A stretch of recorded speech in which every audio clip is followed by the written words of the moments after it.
Good evening and welcome to the June meeting of the Board of Trustees of the South Orange County Community College District. It is my pleasure to welcome back our trustee and clerk of the board, Tom Fuentes, who will announce the actions taken in closed session. Thank you, President Don. We have two items to report today. First, on an action of 7-0, the board approved a 3-month unpaid leave with benefits to a classified employee. And secondly, an item of significant importance, on a 5-2 vote, with trustees Jay and Milchiker casting negative votes, the board approved the offering of a contract as president of Saddleback College to Dr. Todd Burnett, who is currently the Vice Chancellor, Planning and Communications of the California Community College System. Thank you, sir. And at this point, we have an invocation to be led by Trustee Milchiker, and that'll be followed by the Pledge of Allegiance, led by Trustee Padberg.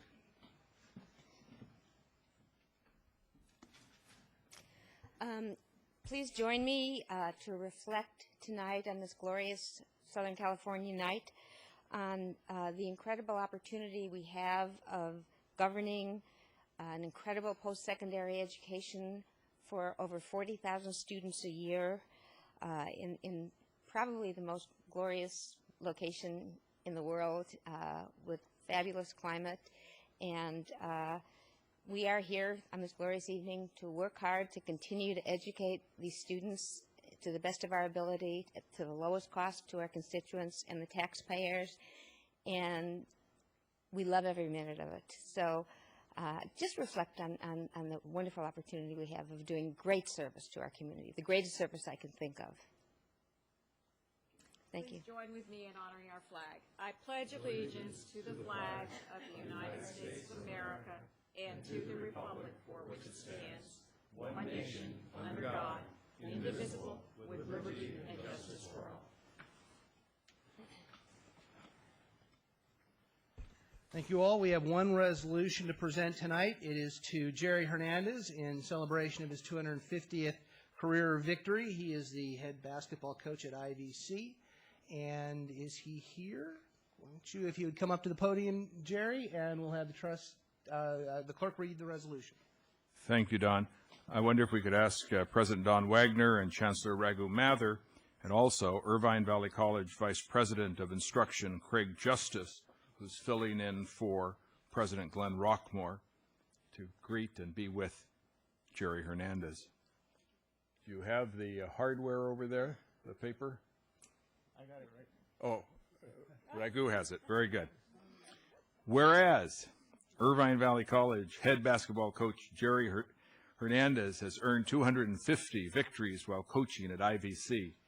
And whereas Coach Hernandez has coached IVC teams to the playoffs in 9 out of the 12 years he has been in charge of the program, and his teams have won 20 or more games 6 times, and whereas Coach Hernandez has helped nearly 50 players receive scholarships at 4-year colleges and universities, with 16 players at Division I institutions, therefore, be it resolved that the Board of Trustees of the South Orange County Community College District does hereby commend and congratulate Coach Jerry Hernandez for his outstanding leadership and dedication to the coaching of generations of Irvine Valley College student athletes.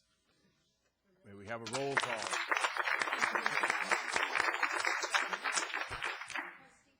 Aye. Trustee Jay. Aye. Trustee Lang. Aye. Trustee Milchiker. Aye. Trustee Padberg. Aye. Trustee Wagner. Aye. Trustee Williams. Aye. Student Trustee Lee. And this basketball signifies Coach Hernandez's 250th career victory. Yeah. And this is presented to him by his colleagues in the Department of Athletics at IVC.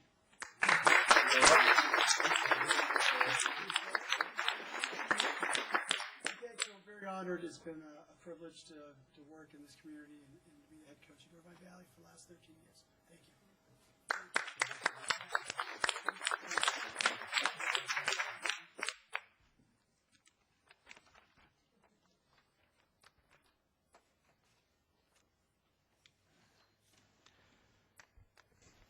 At this point, we turn to public comments, and I have one request to speak, Professor Westfall.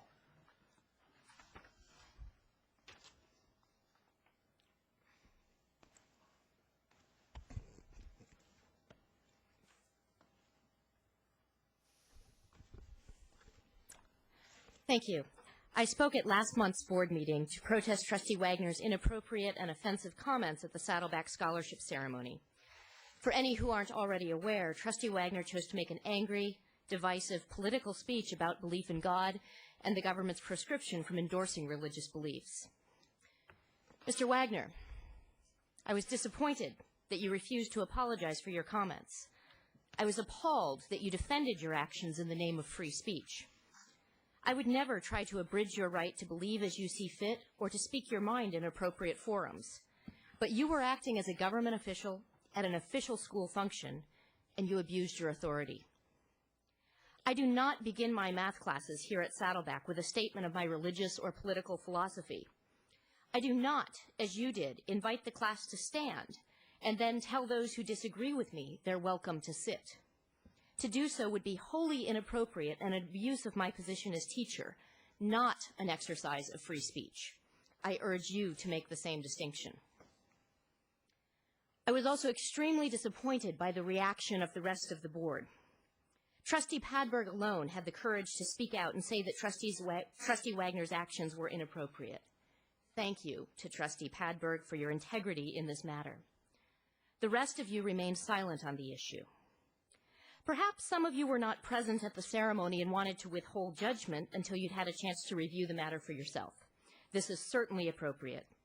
But I hope that tonight, in your opening comments, you will join Trustee Padberg in making it clear to our college community that you do not endorse Trustee Wagner's action and that you are committed to future ceremonies that truly honor the students, regardless of their religious beliefs. Thank you. At this point, we'll turn to oral reports from the board, and as usual, we'll start with Trustee Jay. Yes, I'd like to point out that at Irvine, the new business classroom building will be open in the fall. It's a beautiful structure. I've seen it just a few days ago, and it essentially is completed. And also that the business BGS building here on the Saddleback campus has been renovated and will be open in the fall too. It's wonderful because about 30 to 35% of the students in this district are in business courses, such things as banking, insurance, real estate, management, data processing, management courses in general business practices. Secretarial used to be a big field. It's perhaps a little less now than it used to be. But that is our business in this district and most community college districts, and I'm very, very pleased that those two facilities will be up and going very shortly. Thank you. Trustee Padberg. Yes, I have a very brief report, and that is just to comment that I do stand by my words at the last meeting about the Saddleback Scholarship ceremony and the way it was started inappropriately. I'm only hopeful that we do not continue to lose scholarship monies as we have because of what happened, and would encourage all of you to get out and support more scholarship money for students, which is what this is all about and what that night should have been all about. Thank you. Trustee Fuentes. Thank you, President Wagner. Ladies and gentlemen, first I'd just like to take a personal moment to say it's a joy to be back here this evening and to say thank you to all of you who communicated with me during the last 2 months. I come to you, back to you, 30 pounds lighter, and with a new liver, and with a gratitude to God and to friends and family for your support. I have for the board this evening, Mr. President, a brief report from the Orange County Community College's Legislative Task Force. At the recent meeting, a member of the Assembly, Jose Solario, was hosted, and the committee received an overview of the state budget picture and an update on bills that are affecting community colleges. The Assembly member serves as a member of the Appropriations, Education, and Transportation Assembly Committees, so that input was significant from the Assembly floor. I want to express my gratitude to you, Chancellor Mather, and to Tracy Daly for your support, involvement, and attendance at this legislative task force, especially in light of my absence due to health in the recent month. Chancellor Mather also presented this board's resolution to Dr. Jerry Hunter, a good friend of his who is retiring as a Chancellor of North Orange County Community College District and who has provided much leadership to the Legislative Task Force as well as to community college education in Orange County. Next year, Chancellor Mather will serve as chairman of the task force, and we look forward to hosting leaders from throughout the county frequently here on our campuses. And I'd also take a moment to say thank you to Raghu for his tireless tenacity in promoting our district. Upon invitation, he attended the Chronicle of Higher Education Conference recently in Washington, D.C., and we appreciate his regard, his perspective in national level matters, and I always say thank you to any fellow who'll go to Washington at this time of year in the heat. Thank you very much. Trustee Williams.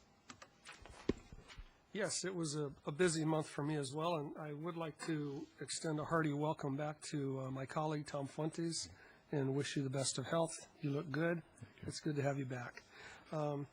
And tonight I wanted to wish a goodbye to President Rich McCullough. I believe this is your last meeting, and wish you the very best in your retirement. It's been a pleasure to work with you. I had the pleasure of playing in the Saddleback College Foundation Golf Tournament, and my colleague, Trustee Dave Lang, joined me, along with Judge John Adams and our County Auditor Controller, David Sundstrom, and all of the proceeds go to the various athletic programs at Saddleback College. And that was a fun day, fun event. And also, last week, I wanted to comment, and I'm sure the Chancellor will also, I attended the Community College League Legislative Day at the State Capitol in Sacramento.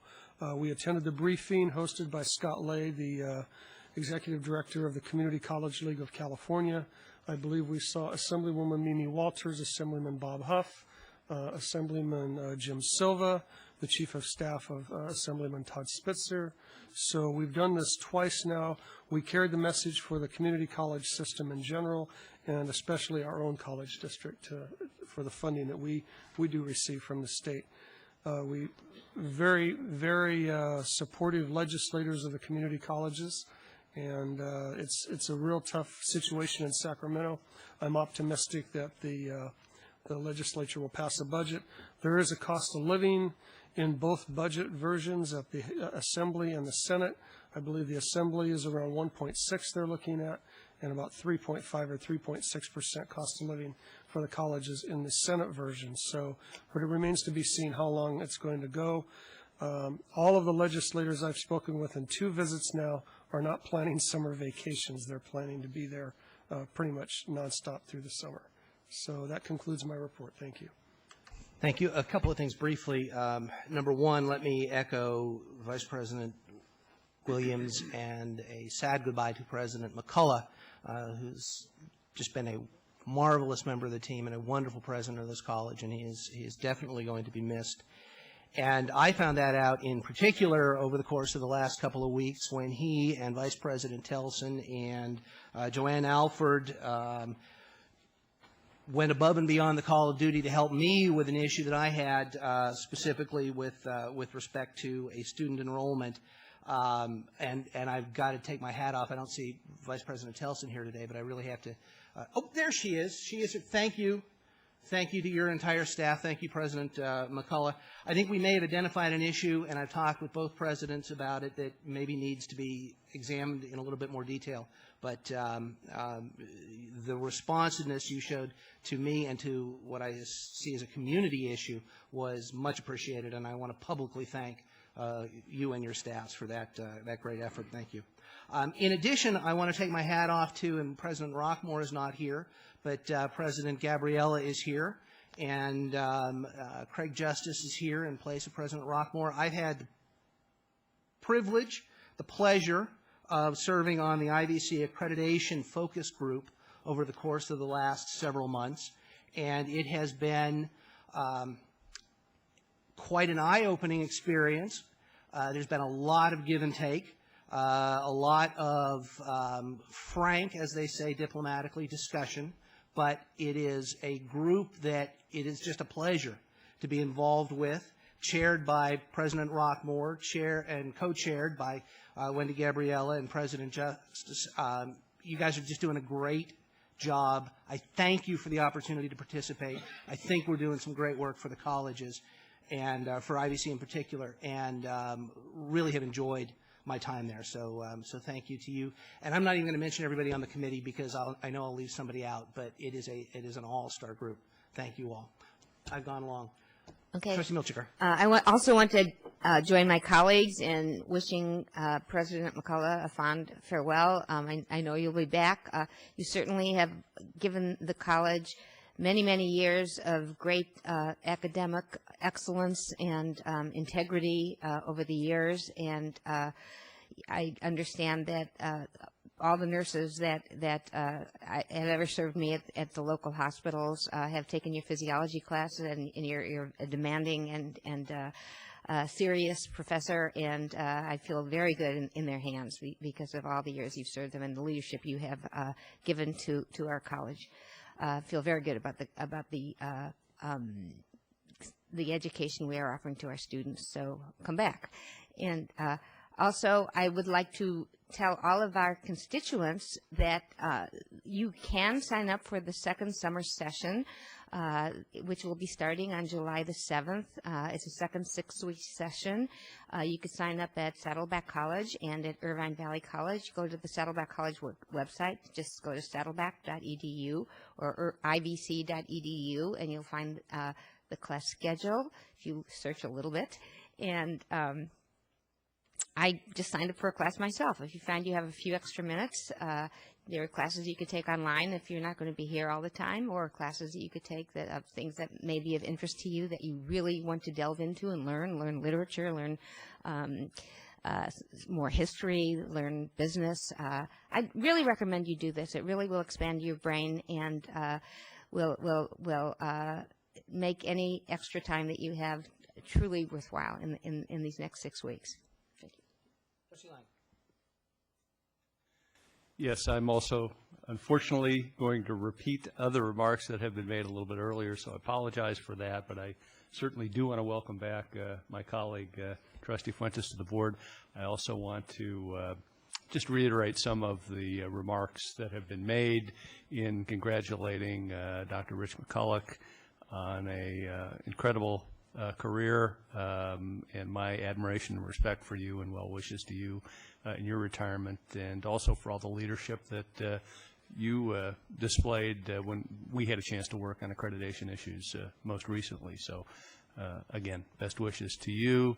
One other thing I thought I'd share with the board that occurred to me recently. I was visiting an unfortunately very sick friend at Hoag Hospital recently, and was sitting with him for a little while, and one of the nurses appeared in the room, and of course I always ask where did they go to school, and as it turns out, of course, she was a product of Saddleback College, and I must say she was a wonderful ambassador of Saddleback's nursing program.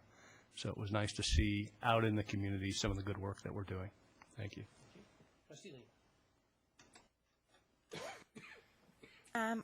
I actually attended the Irvine Valley College's budget committee meeting with Helen Locke, and I talked with Helen about future student activities coming up on campus, and met with President Rockmore briefly to talk about accreditation. Thank you. Chancellor? Thank you, President Wagner. First of all, I would like to also take the opportunity to welcome Trustee Fuentes back. It's a wonderful miracle that liver transplant operation went well, and we couldn't be more delighted to have you back. Like to mention that with respect to summer enrollment situation, our summer enrollment is up in terms of head count by 7.5% compared to last summer. And as we all know that this is the first year for ATEP, this is the first summer for ATEP, and the enrollment at ATEP alone is 520 students, if not more, which is more than the enrollment in the fall of 400 students. In terms of FTES, this summer, FTES in terms of full-time equivalent students is up by 10.6%, and the productivity is up by 5.6%. These are all very, very positive numbers. Congratulations to all associated with making this summer program such highly successful. Vice President of the Board, John Williams, has already mentioned about the Capital Days. I'll just mention that I had two opportunities to go to Sacramento recently, one with the delegation from Orange County Business Council. There were some 30 businesses and CEOs from various companies and their representatives who joined us, along with the OCBC Executive Director, Lucy Dunn. And another opportunity was a Capital Day sponsored by the Community College League of California that Vice President of the Board, John Williams, and I attended, advocating on behalf of the community colleges on the funding issue. And as you are following the matter, you know that is going to be long and hot summer. I'll comment more on that later on when the board will be considering the adoption of a tentative budget. I appreciate Trustee Fuentes mentioning about my attendance at the Chronicle of Higher Education Conference in D.C. There are just three very important points I want to share very briefly with everybody here. Number one, I was astonished to learn from a Gallup poll survey sponsored by the Chronicle also that only 3% of Americans think higher education was extremely helpful in preparing graduates to work in a global economy. There's something to think about. Second point, that a lot of routine work in the United States will continue to go either offshore or it will be automated. It has implications for educational systems throughout the country. And thirdly, that we need to design, focus being on designing new ways to deliver services, all kinds of services, including educational services, or to solve problems. Finally, as it has been noted, this is the last board meeting for Dr. McCullough as president of the Saddleback College, and I've known Dr. McCullough for many years when we were both instructors, and of course Dr. McCullough served as dean and vice president and president of Saddleback College. What a wonderful way to retire. Let's all give him a standing ovation. Would you please join me in this?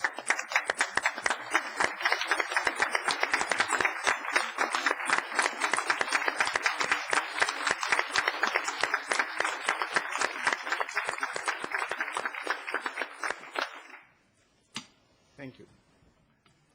Thank you. We are at board requests for reports. Chancellor, are there any written requests? I have received none. All right. Trustee Fuentes.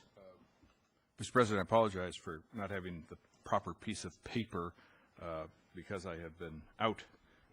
But I would like to request perhaps Raghu can help me write up the paper. I would like us to have the opportunity to review our policy on the naming of buildings. I'm particularly concerned about the issue of naming buildings for living individuals who may have difficulties in public life following the naming of a building is my point of concern. Very good. Chancellor? Trustee Fuentes, I'll work with you in terms of drafting the appropriate language and bring it back to the board next month for approval, and we'll take it from there. Thank you. Trustee Lang? Yes, excuse me. There was a recent letter, I think, that all of the trustees received that was co-authored by Dr. Diane Woodruff that concerned the subject of texts for students And I would like to have a report back. It looks like finally there may be some sort of a state initiative along those lines. I'm interested in hearing more about how that might affect our student budgets, for example, because of ASG relies so heavily on those monies. So, and I'd be happy to submit that as a formal written request as well. I'll be happy to work with you on that, Trustee Lang. All right. Seeing no further requests, let's move to item 4.1, which is tonight's discussion item concerning emergency preparedness. I see we have our police chiefs in force, and let me begin with the Chancellor and to present this item to us. Thank you, President Wagner. I'd like to call upon Jim Pyle, Deputy Police Chief from Saddleback College, and Will Glenn, Police Chief from Irvine Valley College, who will also comment on the emergency preparedness matters related to ATEP. Mr. Pyle. Okay, thank you.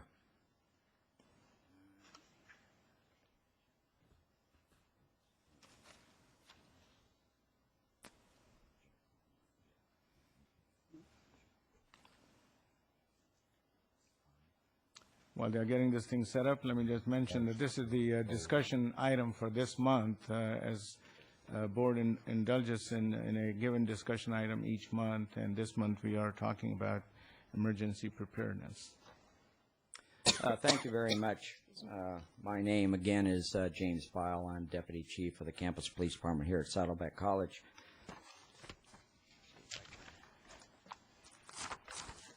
First off, we'll start with the department's agency partnerships and coordination. We have had for the very beginning, since the school is founded, a excellent relationship with the Orange County Sheriff's Department and Orange County Fire Authority. Most of our training is through the Sheriff's Department and the Fire Authority, approximately 85%. The rest being spread over different counties, municipalities, the federal and state departments. Part of our coordination is InfraGuard. Excuse me. Let me go back here. Go back. How do you go back? Okay. Okay. This is a partnership between the FBI and our institution here. It's basically an exchange of sharing information. They share with us ongoing through our computers any national information that may be an interest to the schools. And we also share with them any information on groups or possibly any type of activities going on that may be an interest to them. As part of our coordination, we're also involved with the Orange County Emergency Management Operational Area. That is the Orange County EOC located on Loma Ridge in Orange. We receive daily, weekly, and monthly information from them. That's the main EOC. They give us information on everything from weather to anything that's going on in the county, let's say fires, floods, that type of thing. They notify us when the Emergency Operations Center is activated. If we have to activate our Emergency Operations Center, we notify them. They'll activate theirs, and they'll supply support for the school. And our basically contact is made through our computer and a low-band radio, which we have on 24 hours, and we can contact them directly and talk back and forth, and they can notify us of any concerns they have within the county. The Orange County Emergency Management Operational Area, that's what I just went over. Okay.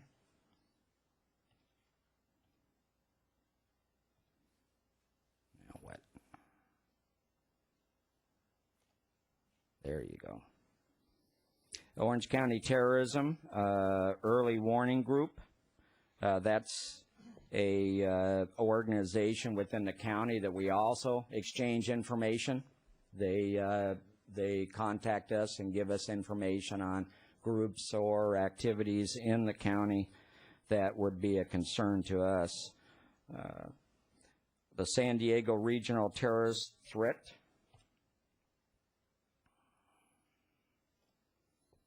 The San Diego Regional Terrorist Threat Assessment Center, that is basically the same type of organization as the Orange County organization, but they cover the southern end of California. So we have steady information from those areas and those schools regarding any issues that they have going on down there. Region 1, the DRCCC, the California Community College System, Office Disaster Resistant California Community Colleges. That's organized by the State Chancellor's Office. They aid all districts and colleges in establishing proper training of employees under NIMS and SIMS, as well as ensuring a compliant emergency operation plan. And we are in compliance with the State Chancellor's Office.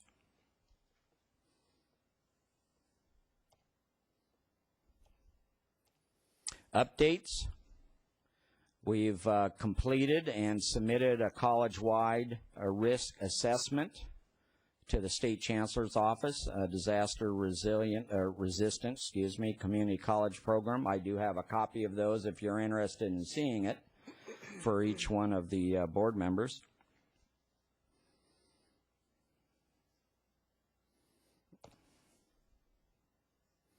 In January 2008, we replaced and upgraded college police departments' critical response, critical incident response equipment and capabilities.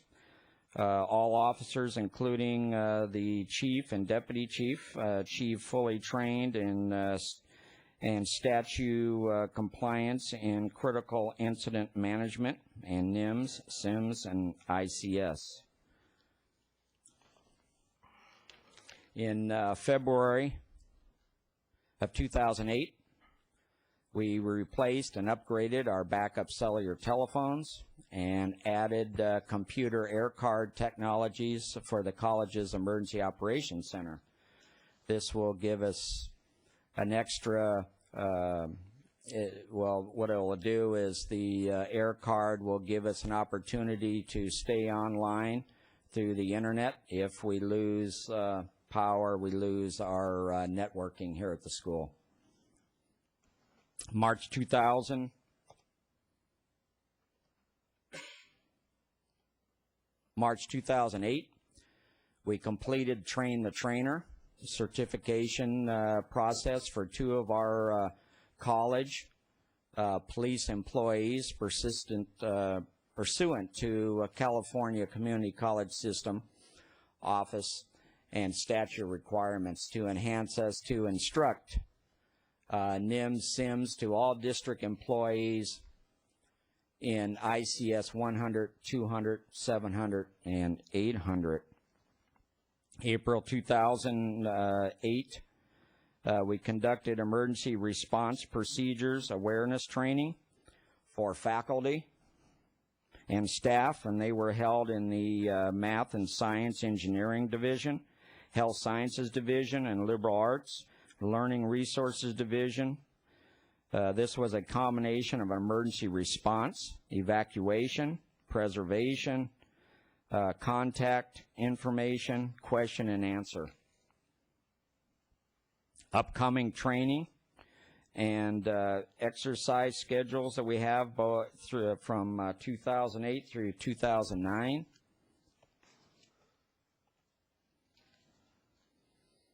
Emergency response team. We have planned in July 18th, 2008, a tabletop command post exercise. That'll involve our department along with the Orange County Fire Authority and the Orange County Sheriff's Department. The exercise scenarios to include active shooter on campus, barricaded subject with hostages, hazmat, spill, or weapons of mass destruction on the campus. This will allow us to work together in these scenarios and show us, we'll work together and it'll bring about our weak spots and our strengths for future planning. Staff training, Disaster Preparedness Academy. That's in October 1st of 2008. This is held by the Red Cross. There'll be various training topics covered. That's training that our employees go to every year. Saddleback College, EOC and selected staff. In November 13th through the 18th, the Great Western California, or the Great Southern, excuse me, Shake Off.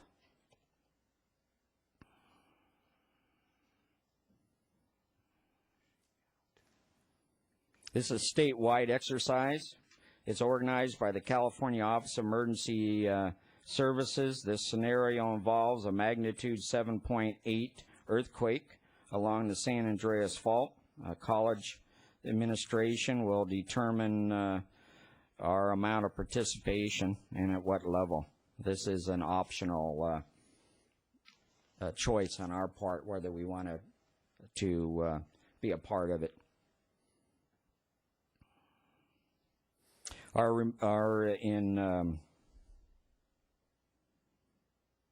Excuse me here just a minute. Our emergency response team is planning on having a lockdown and evacuation drill. We're not sure of the date yet. It hasn't been set. It'll be coming up. Staff training. That is coming up shortly. The NIMS and ICS training that we're going to be holding for the employees throughout the campus.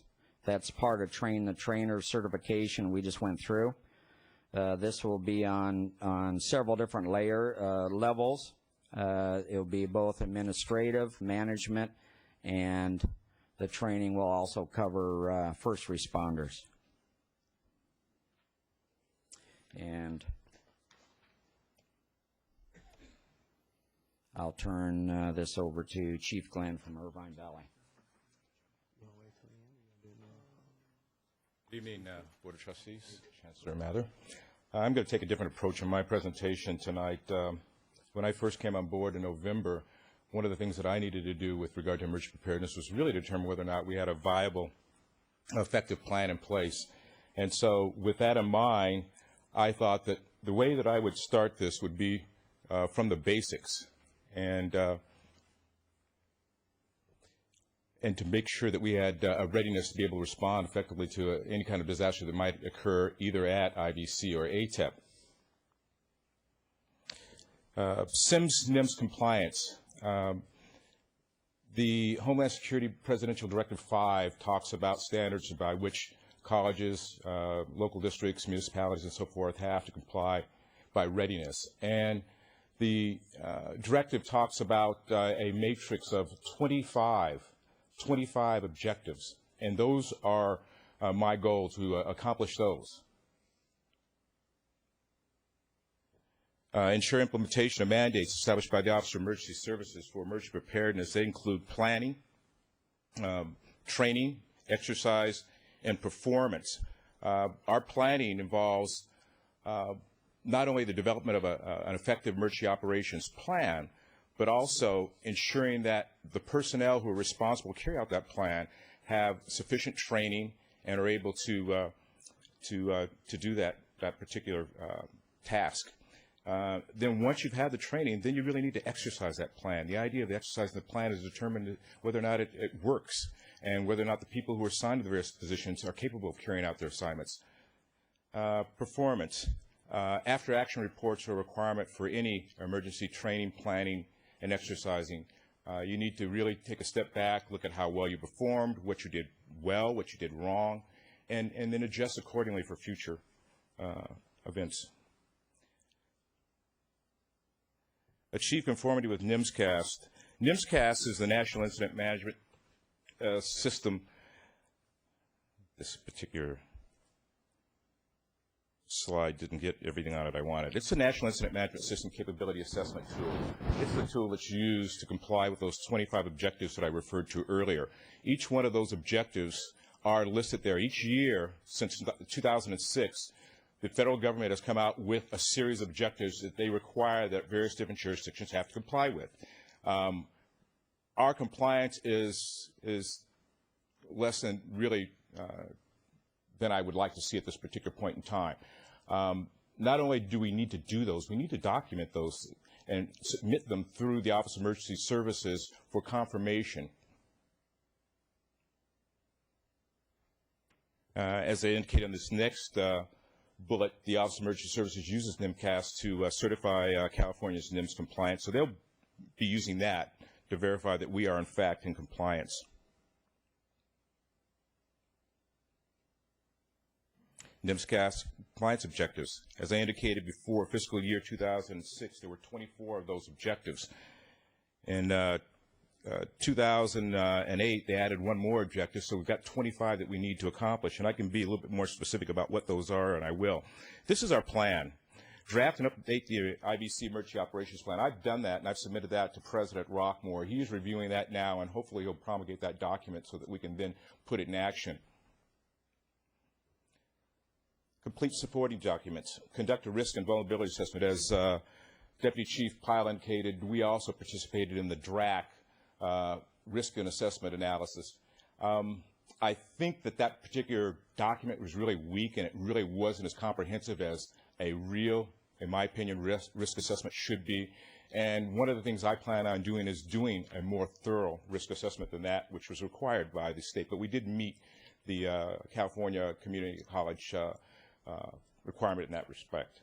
Complete hazard mitigation plan. We need to do that. We need to do that in conjunction with Earl Begall so that we really look at all aspects of hazard mitigation, not only from natural disasters, man-made disasters, but also some of the things we might have there on our campuses. Complete mutual aid agreements. We've gone a long way in that respect. I've renewed a relationship with Irvine City, Chief Maggard, and they have offered their full support.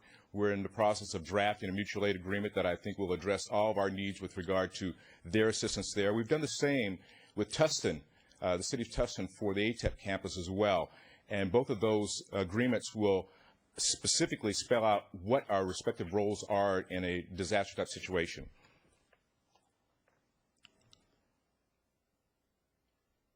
Implementation of Emergency Operations Plan. The President Rockmore and myself, we've selected and appointed emergency management staff to work on our EOC. Those folks will be notified shortly of their roles, and then we need to identify and purchase needed response equipment. All of this is part of our Emergency Operations Center. That's our center of hub. That's where we will be operating from. So we need to make sure that that center is equipped appropriately. We need to ensure communications interoperability, and what we've done to do that is that we are now a member of the 800 megahertz countywide system effective May the 5th. The Orange County Police Chiefs and Sheriff approved our application for entry in that system. What that does is it gives us the ability to talk to any emergency response agency in the county. That includes police departments, medical services, and so forth. Training. We need to identify and schedule staff training. Verify and document the training using a matrix. What we'll do is we'll list the required training, make sure that those that are required to complete that training have done so, and we'll have it documented. The next phase, exercise. Conduct an annual functional exercise. That's required by the state, the Office of Emergency Services. So we will begin our functional exercises actually this fall. Then we need to conduct full-scale exercises every 3 years. A full-scale exercise involves the EOC working with field forces at the same time to coordinate our response activities. In 2008, actually November 7th, we're going to be hosting a pod exercise. It's a point of dispensing exercise. These exercises were designed to test our ability to respond to pandemic-type situations. So what we will do is we'll actually host a flu clinic in conjunction with the Orange County Health Authority as well as Irvine PD, and we're going to be also be joined by the nursing program here at Saddleback, who will actually be folks that will be administering injections. And lastly, we're going to be participating in Golden Guardian 2008, not only in our EOC exercise, but we're also going to actually assign officers to that particular event. The end game, Urban Area Security Initiative partnership with access to federal and Homeland Security grant funds. Once we complete those 25 objectives in that matrix for NIMCAS, then we'll be eligible for Homeland Security grants monies, and we will get there. And as I indicate here, IVC readiness in December 31st, 2008. Any questions? Well, I think we will have a couple of questions. Let me start with Trustee Williams. Well, yes, good evening. This is for both of the chiefs. Well, for my fellow board members, there are a few acronyms being used, and I'm familiar with a number of them. ICS is Incident Command System. You've covered NIMS, National Incident Management System. And refresh my memory on SEMS, S-E-M-S. Standardized Emergency Management System. Okay, are you all with us there? Okay, a lot of acronyms. And as far as your emergency preparedness and safety, you're all aware that the board has been discussing for some time. First, it started with security cameras, then security systems, and then just campus policing has changed in light of Columbine, Virginia Tech shootings, and I'd like to hear, and maybe my colleagues would too, from the actual working officers, any ideas or suggestions, a wish list that you as the chief and assistant chief have for us on how to keep our campuses safe. You talked about active shooters, the training you're getting for that. I'd love to hear from you. Any ideas, concerns, anything we can do to help? Well, I know there's been some reluctance on behalf of the campuses concerned about intrusion and so forth, but through my career and experience, we found that closed-circuit TV systems have been very valuable and helpful. Typically, there aren't persons monitoring those particular cameras on a regular basis, but are recording a DVR-type system. What they've become is valuable tools for recovering information for instances that have occurred. And personal experience, again, we've also used those cameras and the information that's recorded on those to clear officers who are wrongly accused of doing things. My proposal was to introduce them on a limited basis, primarily outdoors, parking lots, our main quad at IVC, and one interior location, that is the Student Services Center, for the bursar's office and for admissions and records. I did appear before a committee with Deputy Chancellor Portner, the policy committee, and we did talk to that group, and I think that I made some convincing statements there, and hopefully that will proceed further. Jim, did you have any comments regarding that? No, we're very supportive also of cameras throughout the campus. Any additional tools that we can add that would help us support safety and for the students here at the campus and for the faculty. Also, we're looking at our patrol car mounted cameras. These would be fully automatic, and they would be downloaded electronically into a server, and they would be running all through every shift to capture whatever situations are going on. So, no, we are very supportive of any type of cameras that are agreed upon by the administration. It would be a plus. Okay, thank you. Trustee Fuentes. Chiefs, thank you so very much for that input and to share with us your concern and active involvement in this issue that's had a lot of discussion here at the board. Sadly, I guess the threat to students is something that's not new. As an Orange County family, I can tell you that nearly 100 years ago, 1919, my late father was a student in Anaheim, St. Catherine's Military School, and the Ku Klux Klan used to ride and intrude, and the students there turned to their teachers, and those teachers, those nuns, provided the shelter, provided the guidance, more important, provided the direction for those students what to do in that emergency.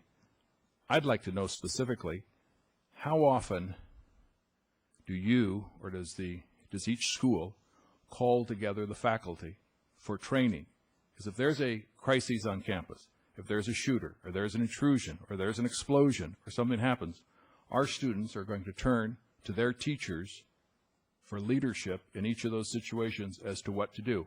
How often a year do you gentlemen have the ability or the opportunity to look all of our faculty in the eye and explain to them what to do?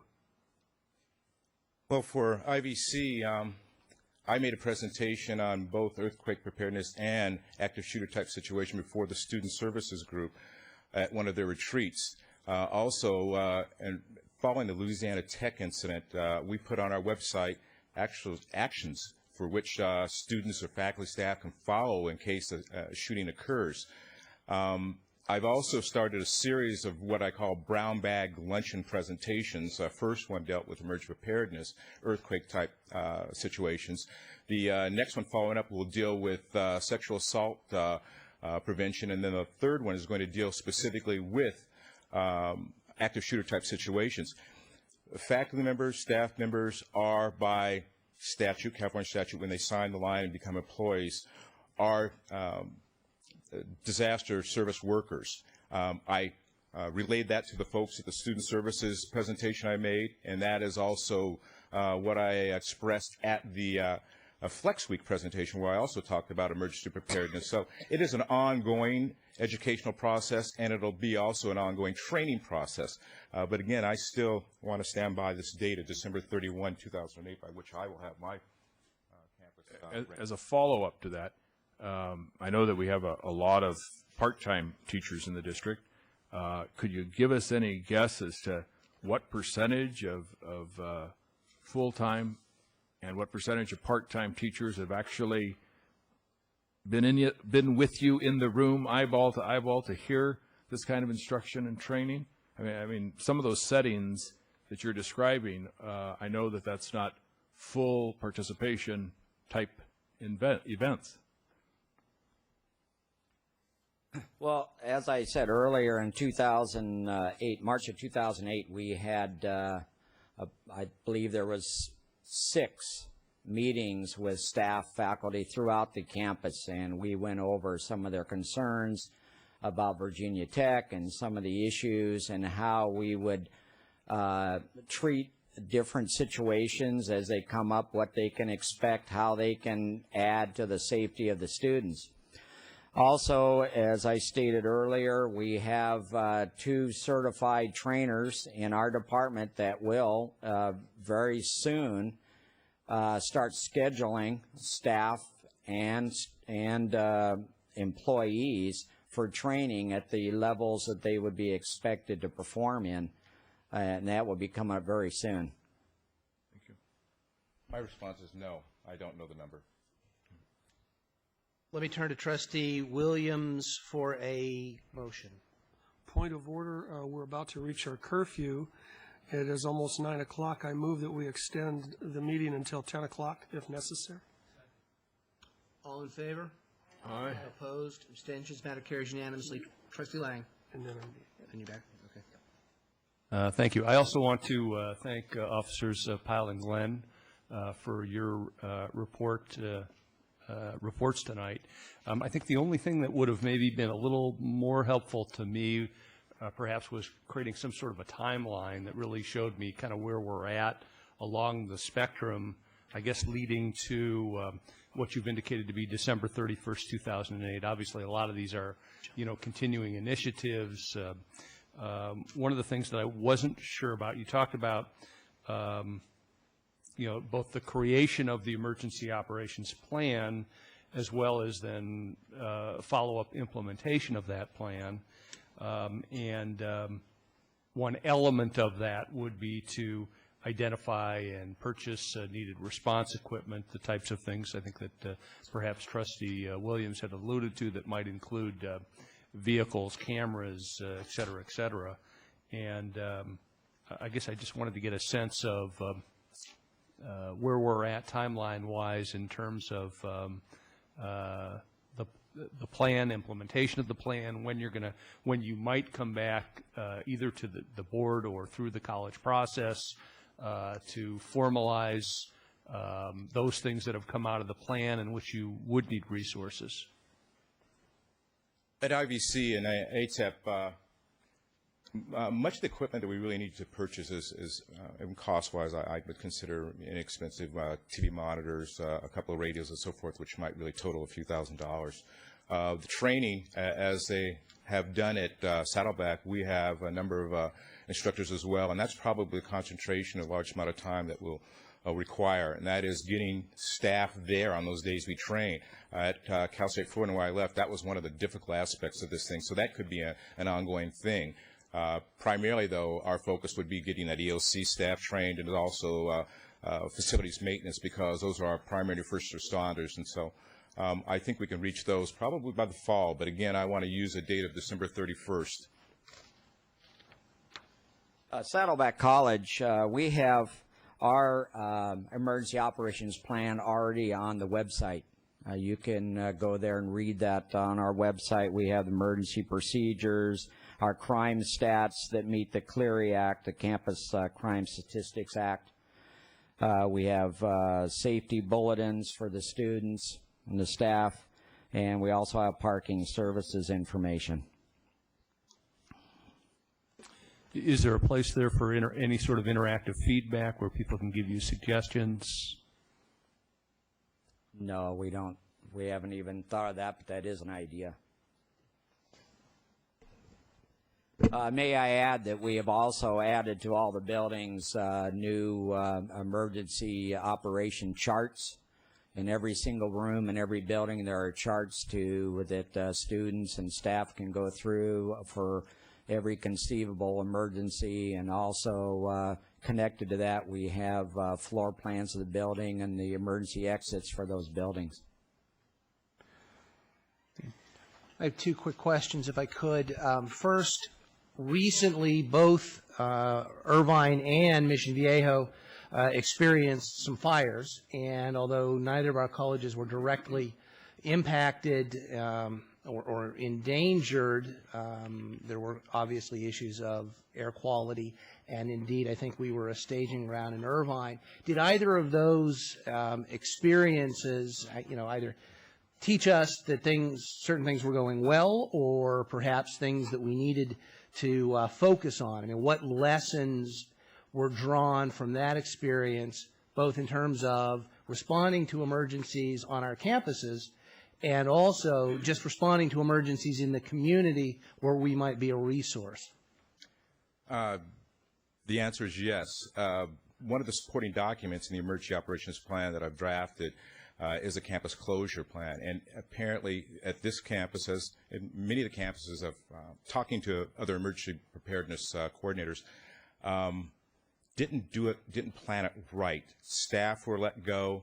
It wasn't done in a coordinated way. In fact, staff were the first folks off campus. That's being completely honest with you, prior to students. That's got to be done better. And that's one of the primary things we needed to address from that perspective. We also need to make sure that we understand and have in place various different means of communication with the staff and community, so that we are able to not only designate who goes first, but also let the city know what we're doing as far as releasing folks, because it'll have an impact on the city as well. There were lessons learned in that, and I think that we'll do it a lot better next time. I was at the Irvine Valley, the Cal State Florida and Irvine campus, and I did coordinate and talk with this campus during that period of time, and we were communicating back and forth. And so there is a level of cooperative and mutual type working relationships that are established out there, and we'll continue working that way. And Deputy Pyle? I would just like to say, during the time I was at Irvine, we did have a closure for fires, and I thought we did quite well with the limited resources we had. We were able to pull together an EOC very quickly with the president and make decisions and get information to the students the best we could, and notified the classes electronically. Also, we're able to block off streets and contact students and staff as they came in. I thought it went quite well for a school that really didn't have much of a plan when I got there, and I thought we did very well, to tell you the truth. All right, and my second question was this. You talked about cameras and, like everybody else, get in line, you'd like more resources. Short of spending a whole lot of money, what is there that this board could do or administration can do to help set a tone, to help you do what you're talking about doing in tonight's presentation? Well, as far as cameras go, I know Short of there's a money. lot of hesitation out there for the use of cameras. I think we just have to bring forth how we would intend to use the cameras as safeguards so that people's liberties aren't No, you misunderstood my question. I'm sorry. We know you want that. Okay. Okay. Let's put that off on the side. We'll deal with that later. Mm-hmm. Other than that, other than money, what can we do in terms of setting the tone, in terms of policies, in terms of trying to help you do your job better that doesn't involve dollars right now? Well, other than, setting policies, working out the direction that we need to go in some of these issues, I would just hope for your support. We would give you as much information as we have and ask for support as we go along. Okay, very good. Thank you. Trustee Williams. Well, my question pertains to money, specifically basic aid money. I don't know how fair it is to have the public safety issues subject entirely to the college budget process, with all due respect to that budget process. We as a board have a number of responsibilities, and I think first and foremost is to ensure a safe academic environment, which means we're very proactive in public safety on our 3 campuses. So my question would be this: in light of the fact that we acquired some older used highway patrol cruisers a number of years ago that are high mileage, very expensive to maintain. I understand we're spending more to maintain them now than they cost to acquire them. So with an infusion of basic aid revenue, which I consider an investment in public safety, talk about specific equipment, if you would, new vehicles. I know campus policing is different than, say, a city. I mean, if a city is a beach city or an urban city, a campus policing vehicle. Tell us what you think you would need if we were to allocate funds to, say, buy some new vehicles, any other specific equipment, and how it would help you do your job better. Both colleges. I'd love to hear from both of you. You were specifically talking about IVC when you talked about the used vehicles. We have a couple of surveyed CHP vehicles that were purchased, and those vehicles are unsafe and they're unreliable. As I had indicated in correspondence to you specifically, Yes. those particular vehicles are, police vehicles in general are the working office of a police officer. They're the backbone of the police department. They need to have a place, they need to have a reliable means of getting from point A to point B, a place in which they can work in. It's a desk where they can work at. It's a place where they interview victims. It's a place where they will coordinate emergency response as a field command post. Police vehicles are very important, and following a disaster, one of the first things that police officers are expected to do is what we call a windshield assessment. That is, drive around and really get an assessment of what's going on so that that information can be relayed to an emergency operations center so appropriate response can be made or requested. Police vehicles are just a staple of law enforcement. It's basic, and I hope that you take that in consideration. With regard to other equipment, I think we're getting those things. They're coming by. Our entry into the 800 megahertz system over at IVC is huge, and we are the first community college to get in that system, by the way. Great, thank you. Trustee Padberg. Wait, no. I'm sorry. Assistant Chief Pyle. Well, we do have an aging fleet. There's no doubt about it. One of our cars we had built specifically for all our radios and that type of thing that they could be moved into and used as a command post if needed. We also have available the old district RV, the large one that we could use that would be appropriate for what we would need here if we needed a mobile command post if the buildings were unsatisfactory to use.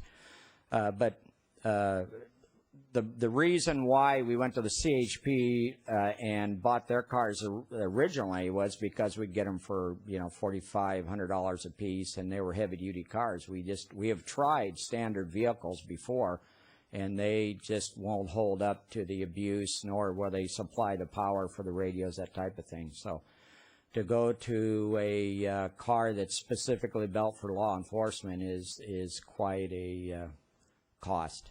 And speaking of costs, the cameras for the cars would run approximately about $5,000 a car, and that's including the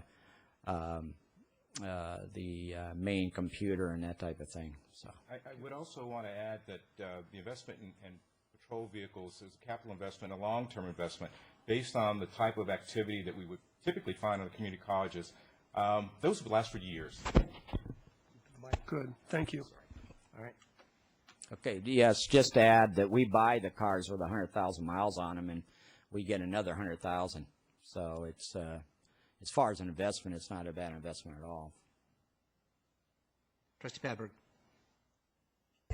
Yes, I didn't hear from either of you about the fires that we recently had where we had excessive smoke in the Irvine area and also in Saddleback, about the new telephone alert system that Saddleback had, and I'm sure Assistant Chief Powell was actually filling in as the interim chief at Irvine Valley, so we were missing someone who could comment on that. Perhaps President McCullough could comment on that.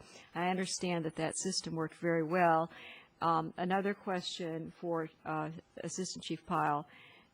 Are there plans to become a part of the 800 megahertz system for Saddleback? And then a comment for our general public and our college populations.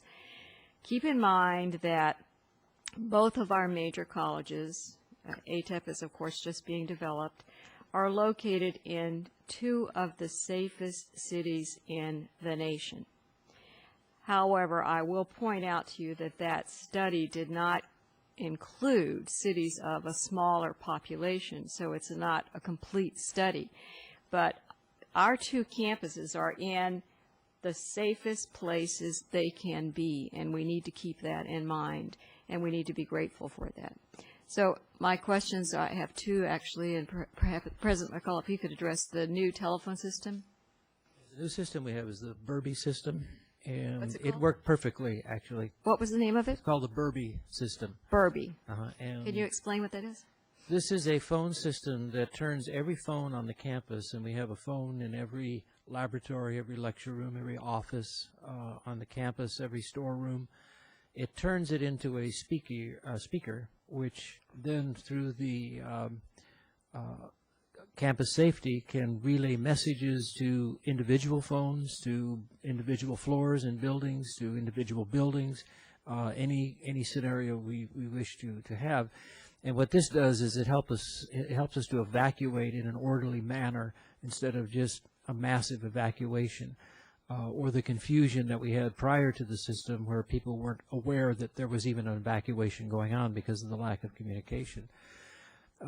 We had finished installing the system on Friday of the week of the fires, and with the thought that hopefully we would never have to use the system other than to test it. It was tested on Friday afternoon and then used Tuesday to evacuate the campus. May I add that during the fire at Irvine, we used that system, and it worked quite well. Yes, that was part of the system that we used, notifying the classrooms and that type of thing as to what the situation was and what we expected from the students and the instructors. Your question on 800 megahertz, we already have the 800 megahertz. Our officers carry the radios. They talk back and forth with Orange County Sheriffs and the Fire Authority. Our situation's a little bit different than with Irvine, since we are in the district with the county rather than the city. I believe Irvine is seen as a separate department within the police department, where the Orange County Sheriff doesn't see us as a separate department, but as an additional department to theirs. So that has opened a lot of doors for us and has made costs a lot cheaper. We bought our 800s, and I think they cost us $5,000 a radio, but we didn't have to buy into the system itself, into the 800 megahertz system. We just, as far as the Orange County is concerned, we're part of the county. Just a brief follow-up. Then you're telling me that you have the same telephone system for alerts and notifying. Okay, at Irvine. I think it's district-wide. It is district-wide. Is that correct? Okay, great. Thank you. Trustee Fuentes. Thank you, Don. Gentlemen, this may be just a matter of protocol more than of campus safety, but it plays into that. I turn to the Chancellor. I know, Raghu, you have very kindly congratulated and welcomed our new sheriff, because I saw the correspondence. I commend you for that initiative. I'm wondering, because of our interface in Saddleback within the county, the sheriff's operations, that it wouldn't be appropriate at the very first opportunity, and I'm sure she has lots of important things on her plate, but that as Chancellor and perhaps joined by the two chiefs from the two campuses, that you might invite our new sheriff to tour our two campuses. Maybe, Chief, you could ask the Chief of Police of Irvine to join you in that tour and host her for lunch and make sure that we have the highest connection with the new Sheriff of Orange County and our two campuses and your two departments that so closely interface with the Sheriff's Department of Orange County. I know that Trustee Williams just had lunch with the new sheriff and knows her pretty well. Perhaps he can facilitate that, but I'd like to have this new law enforcement highest officer in the county be with us, and we can proudly say she's a resident, a constituent, a district resident of the South Orange County Community College District, so all the reason more. Trustee Fuentes, I'll be delighted to do that. In fact, I have asked Trustee Williams to assist me in securing that invitation, so I'll be following up on that. Thank you. Trustee Lang. Yes, one other thing that was mentioned in your report was it appeared that you were planning on submitting a grant request to the Federal Homeland Security. Yes. And wanted to find out a little bit more what types of things might be covered under that grant, and whether that may be a reason for holding off on a request of funds from our district until we see what might be perhaps acquired under that grant if we were so fortunate to receive it. I've been successful in getting Homeland Security grants for personal protective equipment, that is biosuits, gas masks, they call them APRs.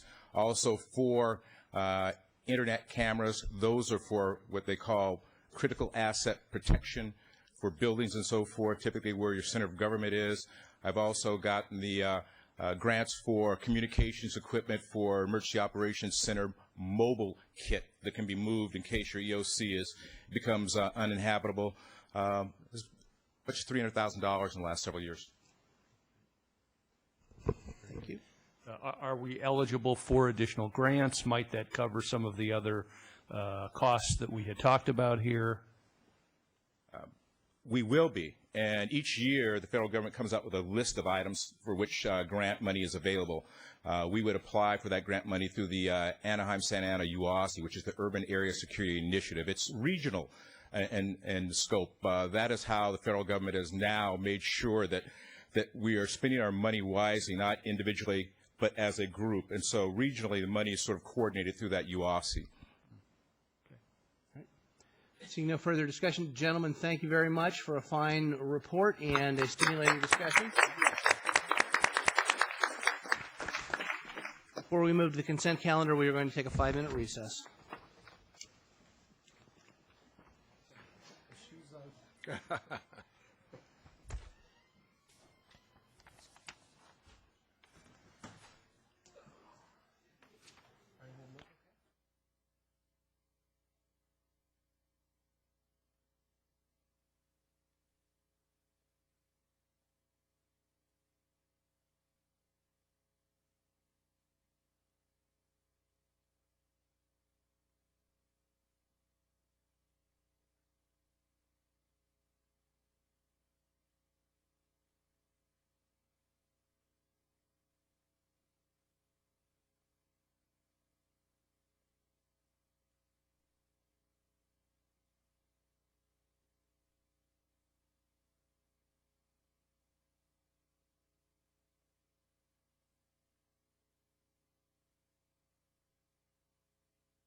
Maybe we can get it on YouTube.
Yeah. No, we Or decided. is it in a, it's not in a presentation, it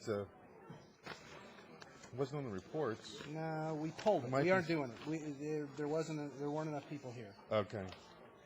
This The guy's still- resolution, The guy's still here. No.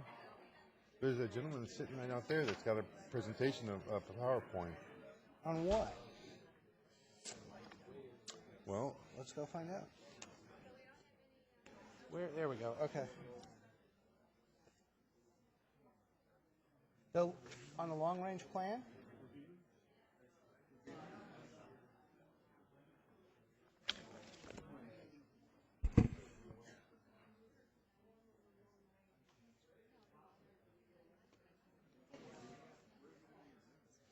It's here. The long-range plan's here. Yeah.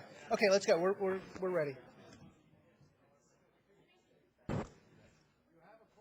I am ready. I just told the control room we're ready.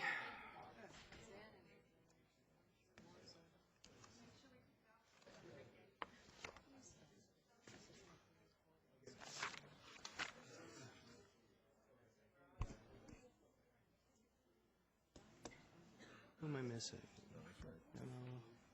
John. Where did John go?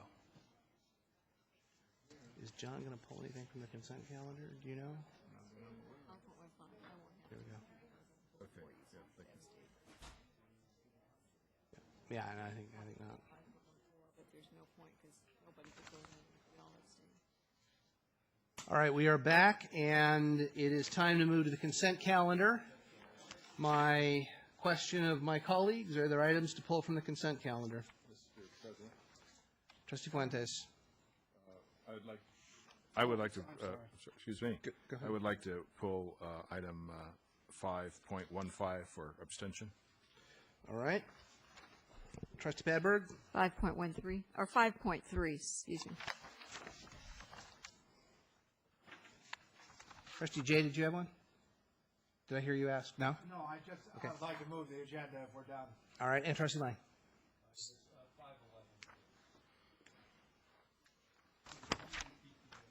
Certainly.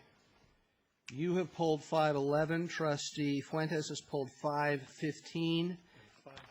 And Trustee Padberg has pulled 5.3. You're moving the balance, Trustee Jay?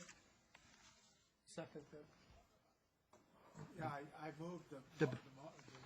Got it. Moved by Trustee Jay, seconded by Trustee Williams for the balance of the consent items. Let's vote on the balance of the consent calendar.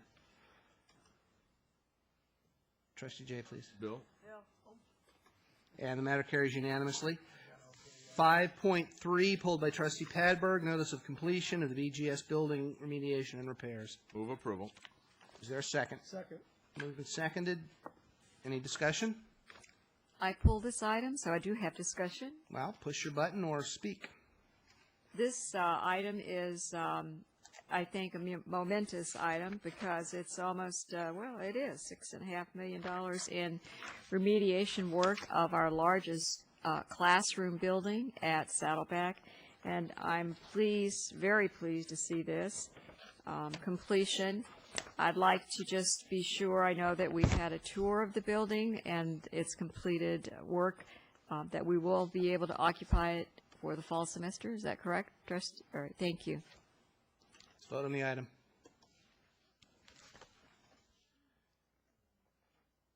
Matter carries unanimously. 5.11 pulled by Trustee Lang. Is there a motion to approve? So moved. And a second? Trustee Lang.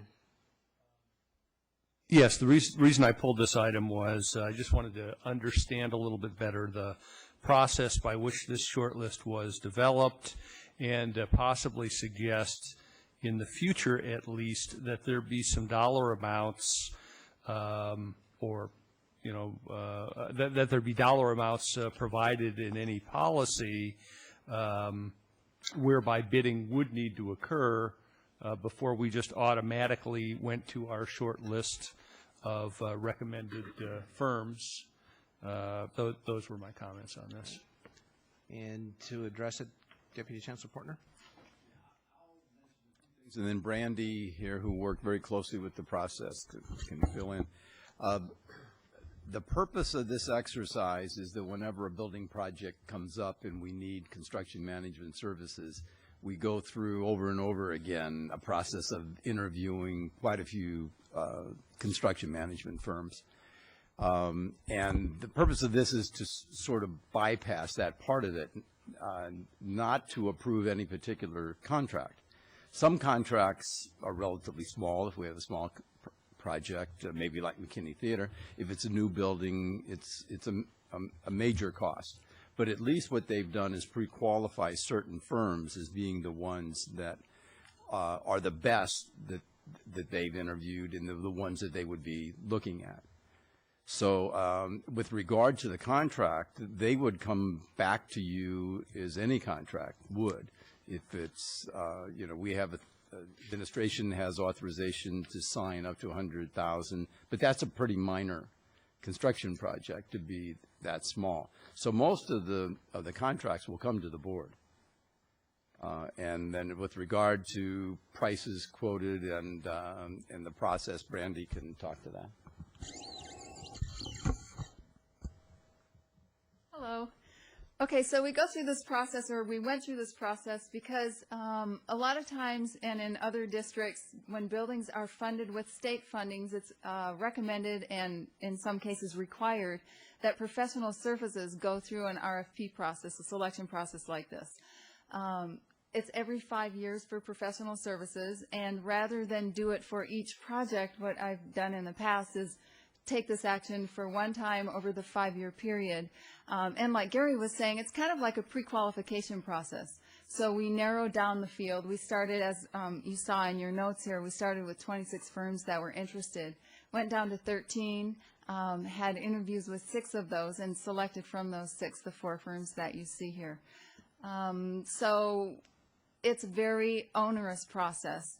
Very time-consuming, and it helps this district a lot to have all of those pieces in place already, and then we can select from the people who have been successful through, like I said, sort of a pre-qualification process. And as Gary indicated, when we get to the time of having a project that would require CM services, then we would take these 4 firms and go through an interview process with them, find out what their recommendations are for who they would employ, what kind of do they need trailers, what kind of mobilization costs would be involved, and then compare those so that we still have an opportunity to have a competitive process. Follow-up? Excuse me. I guess the only concern that I would have about that is that obviously it does restrict the competition. I understand the notion of wanting to work with quality firms, ones that we have experience with, that have done a good job for the district, and certainly applaud that idea.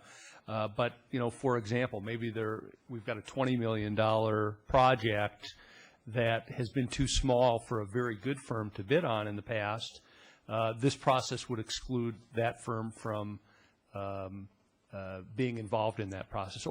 Or the other extreme would be we've got a very small process that maybe none of these firms are even interested in, but there is another firm that possibly would be. Probably wouldn't even hire a construction management firm for that kind of situation. But just pulling examples out of the year to, you know, show some potential pitfalls associated with, you know, sort of a short list of firms that we're going to favor, if you will, for this kind of work. One of the things that I'd like to point out, and in answer to your concerns, I'll work with the Chancellor to come up with a procedure that maybe can help with that concern.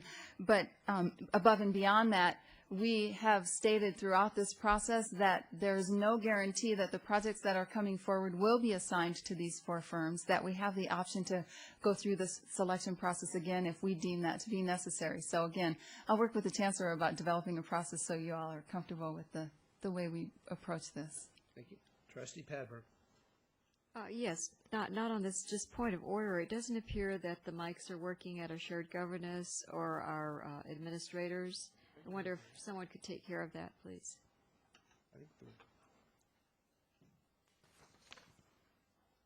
Trustee Fuentes. Mr. President, I share the concerns expressed by Trustee Lang in terms of the limiting that this does to firms in the community and the sharing of work as appropriate to a public agency in the overall community. I'm not sure that I couldn't be convinced that there's some more merit to this, but at this time I am not comfortable with it. I would like to table this matter, see if the Chancellor and staff can finesse it a bit to give us a little more comfort. Motion to table, non-debatable. All in favor? Well, let's vote electronically on the motion to table. Matter carries unanimously. We'll table this, and the Chancellor will bring it back to us. Thank you. And finally, 5.15 was pulled. Move approval. And this was for the purposes of abstaining. All right. Further discussion? Let's vote on the item. Matter carries with 1 abstention. All right, that puts us at 6.1, which is the district mission and vision statement and district-wide goals for 2008-09. My guess is we'll have questions. Move approval. All right, moved and seconded for discussion purposes. Let's turn it over to the Chancellor. Thank you. Regarding the goals of 2007 and 8, we have provided the board a progress report at mid-year point around January, February time. Excuse me. And then we have provided a final report to the board for 07, 08 district goals through my update to the board. Now we have before you the proposed district goals for 2008 and 09. In fact, they appeared last month for review and study, and this month they are appearing for board approval. As in the past year, we will make every effort to integrate district goals with the college planning processes. So this is the second time they are appearing, and part of that also includes the district mission and vision statements, and this comes to you through a very participatory process. Thank you. Trustee Padberg. The mission statement says to provide a dynamic learning environment and diverse opportunities, fostering student success and contributing to the global community. And my understanding of our purpose and mission is to serve the community where we have our district. So that would be my only comment.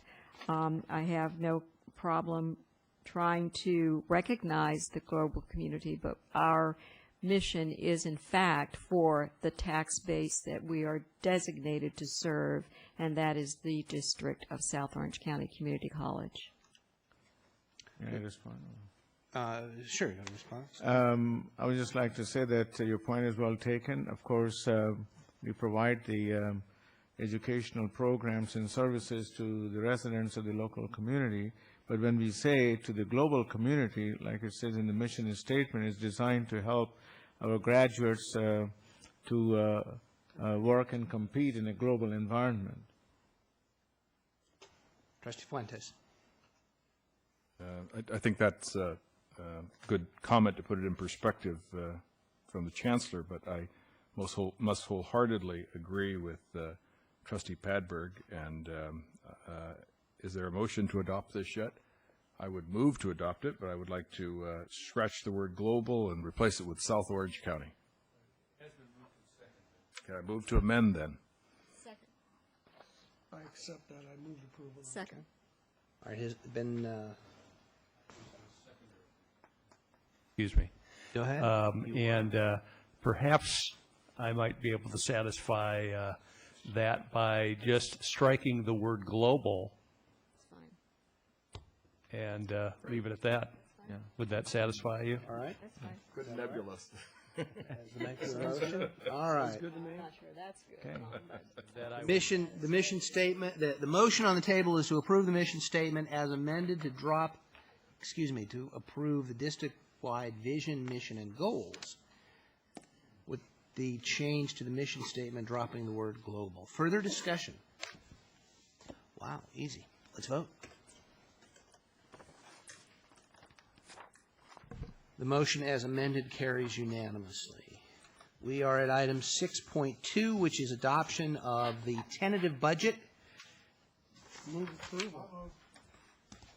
Moved and seconded. And questions from my colleagues? Well, this may be the easiest tentative budget yet. Trustee Williams. Well, do you have a PowerPoint presentation? Yeah, there's a short PowerPoint, not very long. I don't know where it went. I'll hold my comments. It's supposed to It's be a right here. balanced budget. It's a But, well-thought-out budget, so. I can make a few comments. I think the Chancellor had a few comments. I'll hold off until you go through it, but I'm glad to see we have healthy reserves. Well, so. yeah, let's go comments from the Chancellor. And then you can decide whether we even need to do a presentation or not, but we are prepared to do a brief presentation. Let me just say that this is a balanced budget, and it has gone through the District Resource Allocation Council, or as we call it, DRAC process. And this budget is based on the consideration of the guidelines that the board has adopted in the past. The governor at this point has proposed a COLA of 0% for 2008-09. The State Assembly is considering a proposal of 1.6% cost of living adjustment for 08-09 with the possibility of borrowing some money against the lottery income of the future, and with the possibility of raising income tax to the tune of over $6 billion. The State Senate, on the other hand, is considering a COLA of 3.68% for 08-09 with the possibility of raising the taxes to the tune of over $11 billion. At this point, it is not clear as to exactly what the final outcome will be from the conference committee, where the Assembly and Senate representatives are to hammer out a resolution. When we were in Sacramento, Trustee Williams and I, we talked to a number of legislators from this area, from Orange County, and they were all telling us that they did not expect the state to adopt a budget until sometime in August or September, perhaps even later. So in any case, at this point, the budget is based on the best information we have from Sacramento. Quick question of the Deputy Chancellor. The reserve for economic uncertainties is set at 7.5%. Correct. Seems to me to be a little high. What's your take on that? Well, my take is that I was directed to do that by the board. I understand that. Yeah, that. I realize that, and we did direct that, and I think that was at Trustee Lang's suggestion. And I want to, I throw open the question, since this is only the tentative budget, whether that number is, in the view of the administration, perhaps a little high, the right number, perhaps a little low, and what limits, if any, does that put on our planning? I think it's a perfect number. Let me say this about it, which I think is the direction you're going with your question, I think. And that's what is the impact of that increased reserve have upon the budgets of the college? Am I heading in the right direction? That's a good question. Okay. And the answer to that is, in the budget you're seeing before you, we had no alternative but to have that budget, in effect, come from college and district budgets. In the presentation you're going to find in your booklet here, when you reviewed it, is a request for basic aid funds to fund that 1%. So if we take, that's one-time money from basic aid, it funds the reserve, and remember, the reserve rolls over year after year. So if that's picked up by basic aid, it won't have an effect on the colleges, with the exception that each year there's some amount of inflation that goes into it as COLAs occur in state funding, and so the reserve goes up, by that same percentage. But I think in the end that the board will approve using basic aid, that it'll be very, very minimal impact on the colleges. All right, thank you. Trustee Lang. Yes, since my name has come up in conversation in connection with this item, I thought it only fair to respond. We're talking about a reserve for economic uncertainties of less than $11 million on a approximately $377 million budget.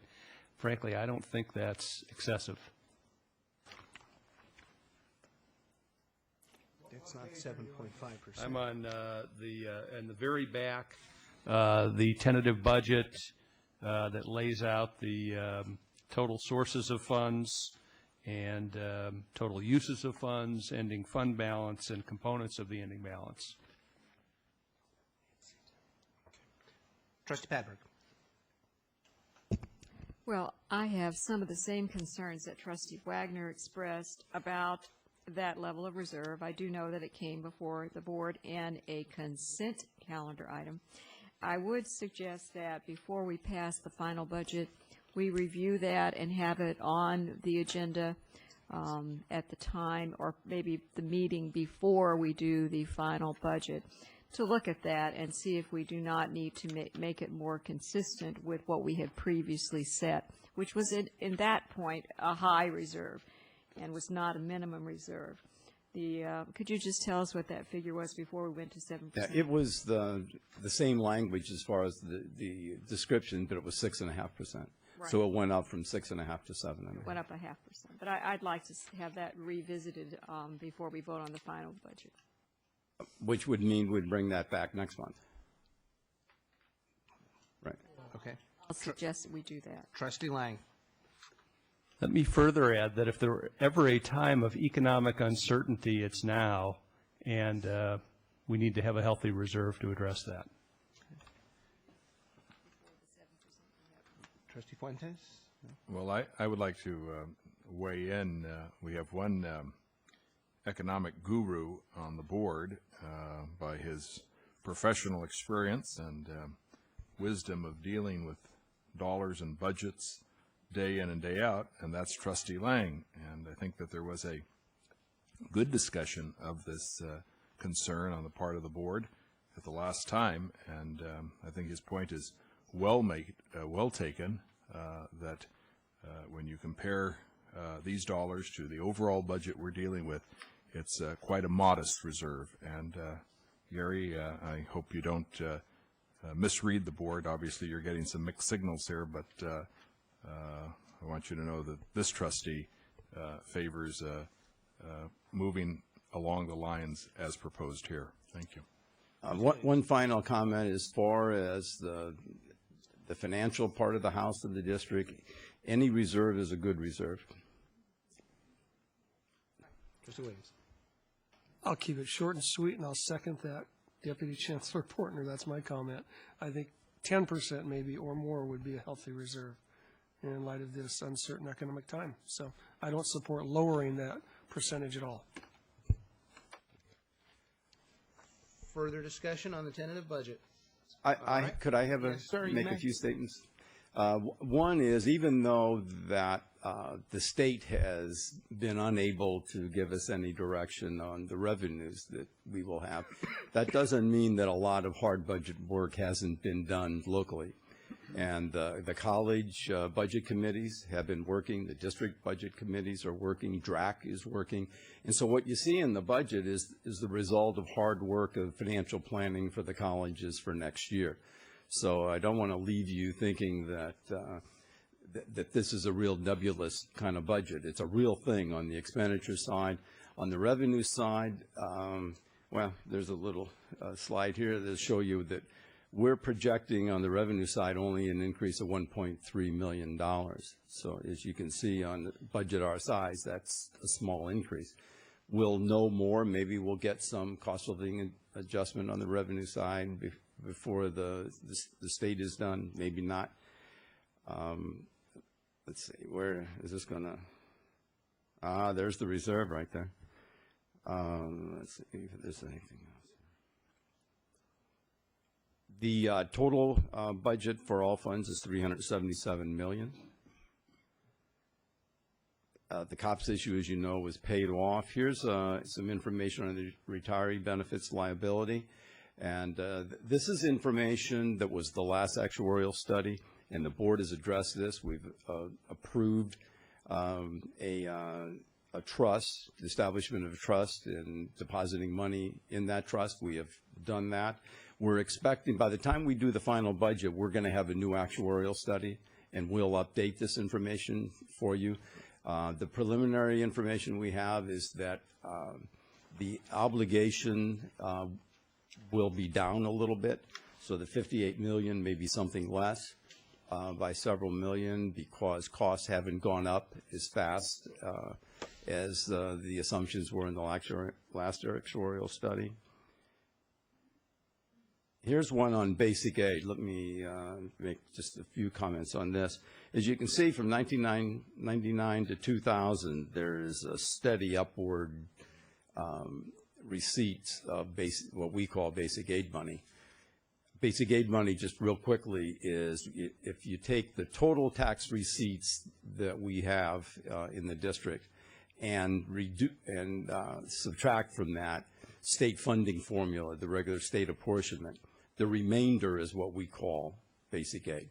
It's the amount above what we would get if we were on regular state funding. But you'll see here from the high was in 2006-07 of $52.8 million. This past year, it's down by quite a bit. The reason for that is that enrollments increased. When enrollments increase, the state funding formula increases. When you subtract that from the tax receipts, the remainder of basic aid is less. So the more that comes in from state revenues, the less we have of what we call basic aid. And then you'll see that next year we're projecting, our projection right now is an increase of 2%, which is what the assessor can increase it by each year. So we tried to be quite conservative about that. We're also projecting a reduction of 18% in the supplemental roll, which is the increases in taxes that result from the sale of homes. So that took a big reduction this year. We're expecting that again next year. Oh, here's the basic aid funds that are in the budget. We have $10 million for the retiree benefits contribution. We think that's going to go down by at the time of the final budget. We have $2.5 million in here basic aid funds for the ATEP operating budget. The next item is the one that you were just discussing, and that's $1.3 million to increase the contingency reserve by 1%. We have some money for the trustee election, and there's a remainder of close to $30 million for future capital projects that have yet to be identified. Other than that, as the Chancellor said, it's a balanced budget. The colleges have worked hard in their preparation, and there won't be much new information until the state legislature acts. All right. Before I go to Trustee Lang, let me pick on something you said, and it's clear a lot of hard work went into this. So on behalf of the board, our thanks to you, to Beth Muller, to Carol Hilton, who is here, and to David Kachurian at IVC for what I know was enormous hard work in getting to us a comprehensive and balanced budget. Thank you to all of those people. And Trustee Lang. You have no more need to say what I was going to say. You just said it for me. Thank you. We're extremely blessed in this district to have probably one of the best, staffs that help us in this area. Certainly headed by Gary, but also supported by some, incredibly hardworking and knowledgeable people. And I think we're all grateful. Thank you. Indeed. All right. Seeing no further questions or comments, let's vote on the item. And the tentative budget is approved unanimously. We are approaching 10 o'clock. There are a couple of items that we have to get through, in particular the personnel items and the ATEP long-range plan. Is there a second? Second. It's 10:30. Moved and seconded. Let's vote on the extension. And great, we're going till, well, not great, but we're going till 10:30 if we need to. All right, thank you all. And we're at item 6.3, which is the 5-year construction plan. It's here for approval. Move approval. Second. Been moved and seconded, and I see Trustee Lang. Oh, no, all right. All right, let me turn to the Chancellor to present this item to us.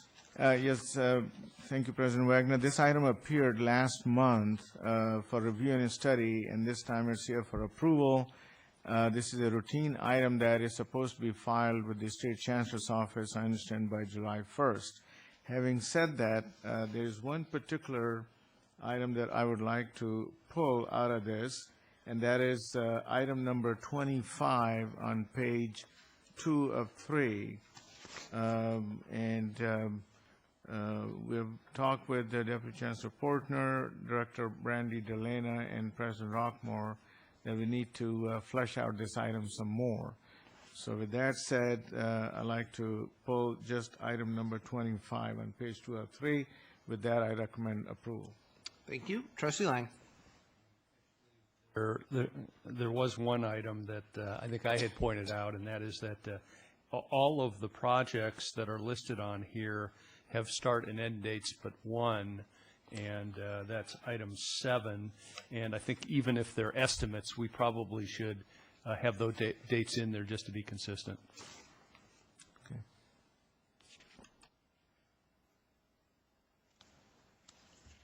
Will do. All right. Trustee Jay. I didn't see a total for all of these construction projects here. And in a way, they don't. In a way, they don't make a lot of sense if we don't have a total. I'm sure the numbers wouldn't change at all individually, but I would like to know the number as to the total of all the construction projects that are ongoing and are scheduled. It will change each year. Portner or Director Brandy Delena, can either of you respond to that question?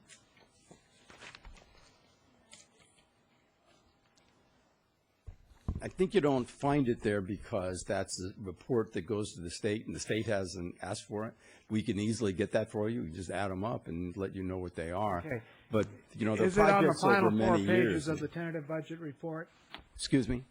All the construction projects that are either scheduled or ongoing are not necessarily here because this is this year's budget alone, right?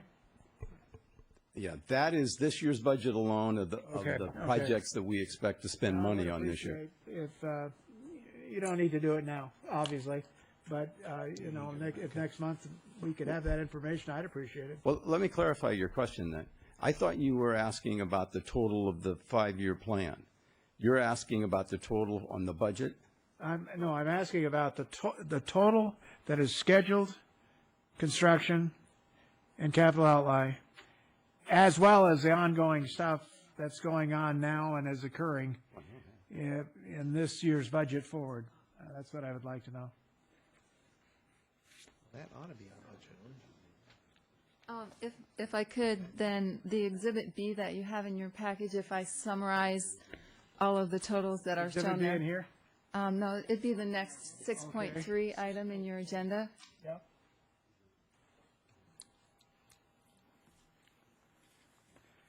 Exhibit B. I've got Exhibit C, Exhibit B. Yeah, I've got all of these individual projects here. Yes, and so I could take those projects and put a total at the bottom of those columns for you, and then you would have a Okay, better there's a total understanding. at the bottom of every column. Would that help? Yeah, it isn't there now. You're Yes, saying you could yes, put that in. I could do that. Okay, yes, that would help. I Okay. would appreciate that. We can get you that information through the updates. Sure. Okay, with regard to the money we're going to be spending this year, that's on page 17 Okay, of the budget report? Yes. This budget. This Yeah, okay. budget. If you look on page 17 at the bottom of the page, there's a total to be spent this year of $119 million. Now, that's the projects that will be ongoing, Yeah, and this not coming year. all will be finished. We don't know that yet. But of that, there's $31 million that is a reserve for future projects. So you'd reduce the 119 by 31 million in order to find out how many specific projects and their costs are in this list. Okay. All right. Well, I think the information you said you'd be coming forth with would do it, too. Thank you. Seeing no further questions, we'll vote. Trustee Jay. We're voting. Matter carries unanimously. We are at item 6.4, which is here for review and study. This is the submittal of the long-range plan to the city of Tustin. Second. Any discussion? Well, very well. Let's vote on acceptance for review and study. Jeremy Todd is happy. Jeremy Todd. He's happy, yeah. Thank you for staying, Jeremy. You may leave now. And that carries unanimously. We are at item 6.5, which is IVC B200 Science Lab Annex and B200 Move approval. Model. Discussion? Trustee Williams. Well, I hate to bring this up, but this appears to be one of the vendors in the item we previously tabled about a certain group of construction management firms Do we need to table this item too, or do you want to move forward on it? We have, How did we arrive at this particular construction management firm? Through that process we talked about earlier? Yes, I think probably one of the concerns that was expressed earlier is that the process that we used already might be too universal, but it's still a valid process for selecting a construction management firm for an individual project, which this would be, or actually this would be 2 projects.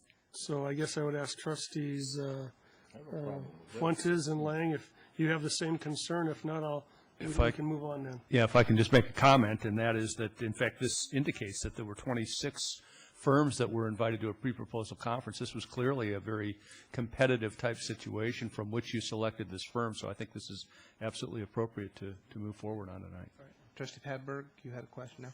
Very good. All right. Seeing no further questions, we'll vote. Matter carries unanimously.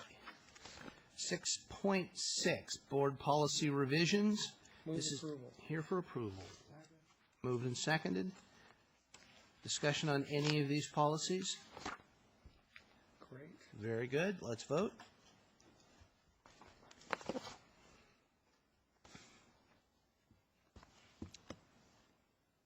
Trustees Padberg, Fuentes, and me. You. I did. All right. That carries unanimously. And let me just take a second to thank Deputy Chancellor Portner, who is chairing the Board Policy Revision Committee and just about everything else, it seems like. But I hear nothing but good things about the progress and the work being done from that committee, and appreciate it. Thank you, sir. All right, 6.8. What did I? Move acceptance for discussion. Second. All right, my apologies, we are at 6.7, I skipped one, more policy revisions. Yes, 6.7. All right, and I'm sorry, the motion was for? Discussion, not approval, and that's been seconded. All right. Nobody wants to discuss it? I move approval. Well, it's here for discussion. I'm wondering if anyone wants to discuss it. If there are no questions or concerns, we can approve them. All right. No, that's not what he said. No. But I said move approval. Okay, hang on. I understand. It's been moved for discussion, which would imply discussion. Nobody wants to discuss it. Trustee Lang. My point, I guess, in moving it for discussion is I think that these policies are coming to the board for the first time, if I'm not mistaken. And so I think that by moving it for discussion, it gives us adequate time to take a look at these policies, bring it back at the next meeting for approval. But no one has specific comment. No, it's been moved and seconded. Nobody has specific discussion items to raise with the Chancellor? Chancellor Mather. I would just like to clarify that whenever you accept it for discussion, it means not only that you can discuss it here, or you can also provide me input outside of the meeting on an individual basis. All right. And Trustee Padberg. Okay. Let's vote. Bring them back next month. Okay. Bill. Now we are at 6.8, student health fee stabilization. It's here for approval. Second. Discussion. Wait. I actually do have a point to raise. What this does is not only approve the increase, but also essentially put the increase on autopilot to the extent the State Chancellor's office wants to make an increase. We just follow suit. I'm not entirely comfortable with that. Frankly, will not support it with that particular provision in there. This doesn't take a whole lot of time for us to consider and to approve or not, and I'd rather not turn that discretion over to the Chancellor's office personally. So that's my sense of it. Trustee Padberg. I agree with you 100%, and I will not support this item. I made a pledge not to support any fee increase, and it's, I think, a breach of our fiduciary duty to turn this over on autopilot. Trustee Fuentes. Move to divide the question. Is there a second to that? Second. All right.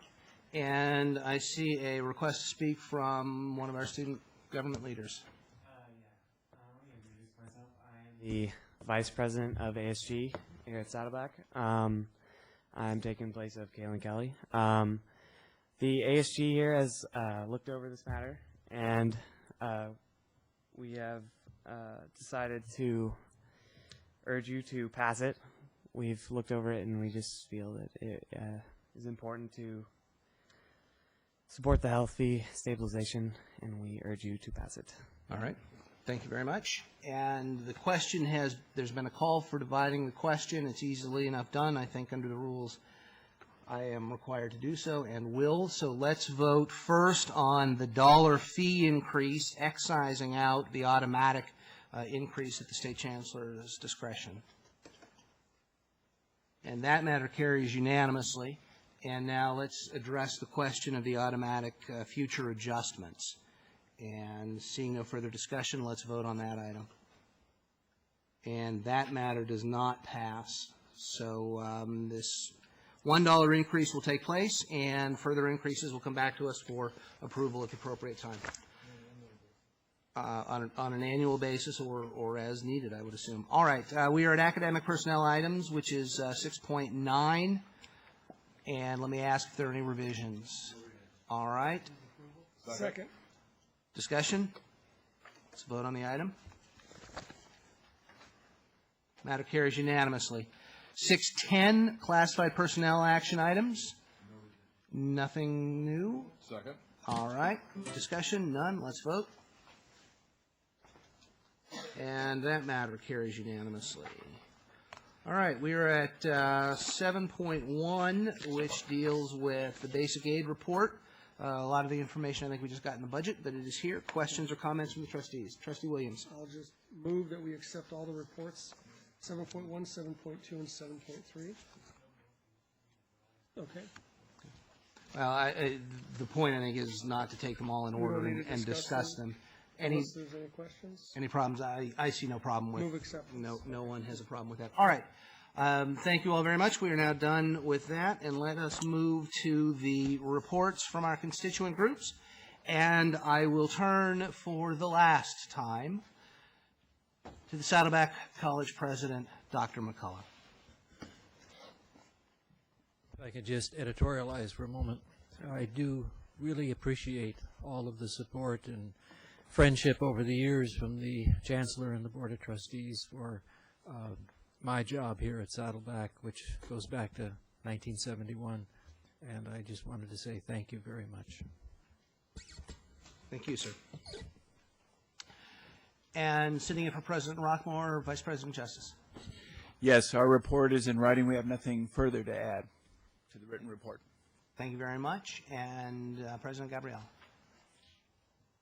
Thank you, and thank you, Board President Wagner, for your comments regarding the accreditation focus group. And I would like to say that on behalf of the Academic Senate, we are extremely pleased to have you working with us. And I think our eyes have been opened as well. And I'm hoping that you will continue working with us on the 2010 self-study, assuming we're successful on this one. Don't push your luck. Thank you. No, I appreciate that. Thank you. Also, I'd like to report that in addition to the accreditation progress report, we've been working on a decision and planning making manual in the focus group that's coming along quite nicely, and that will be before you in August when we bring forth the progress report. In addition to that report, we've been working on our strategic plan, and that will be coming before you as well. And then in addition to that report, we've been working on the institutional effectiveness report. So you'll be seeing quite a few reports coming forward from IVC. So we thank you again. And we thank Deputy Chancellor Portner as well. On behalf of the Saddleback Academic Senate, in the role of Carmen Dominguez tonight is? Mickey McCullough. That's right. Thank you. No report. No report? Thank you very much. Ms. Williams.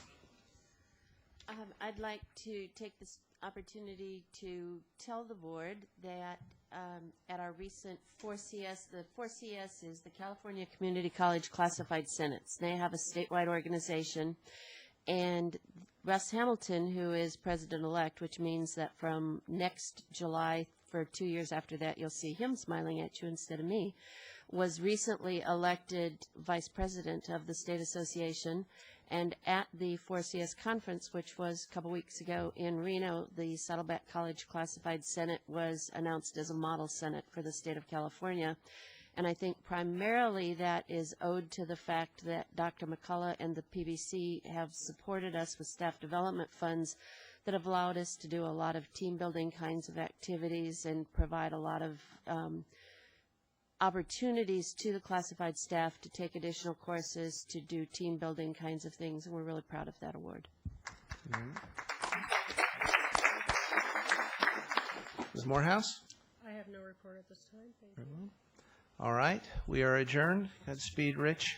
Thank you.